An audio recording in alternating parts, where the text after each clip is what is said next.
முன்னாள் பிரதமர் இஸ்மாயில் சப்ரி யாக்கூப் மற்றும் அவரது முன்னாள் அரசியல் செயலாளர் அன்வார் யூனூஸ் ஆகியோருடன் தொடர்புடைய 169 மில்லியன் ரிங்கிட் நிதியை அரசாங்கம் பறிமுதல் செய்ய அமர்வு நீதிமன்றம் இன்று உத்தரவிட்டுள்ளது. இப்பறிமுதல் நடவடிக்கையை எதிர்த்து இஸ்மாயிலோ அல்லது அன்வாரோ நீதிமன்றத்தை அணுகாததால் மலேசிய ஊழல் தடுப்பு ஆணையத்தின் பறிமுதல் கோரிக்கைக்கு அனுமதி அளிப்பதாக நீதிபதி சுசானா ஹுசேன் அறிவித்துள்ளார். கடந்த மாதம் இது குறித்து பொது அறிவிப்பு வெளியிடப்பட்ட போதிலும் கூட எந்த ஒரு மூன்றாம் தரப்பினரும் அந்நிதியை கோர முன்வரவில்லை என்றும் நீதிபதி குறிப்பிட்டுள்ளார்.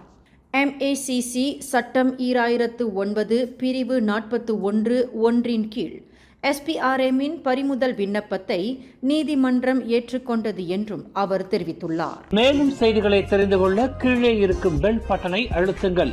உங்கள் மகிழ்ச்சியை வெளிப்படுத்த லைக் மற்றும் ஷேர் செய்யுங்கள். தொடர்ந்து திசைகளோடு இணைந்திருக்க சப்ஸ்கிரைப் செய்யுங்கள்.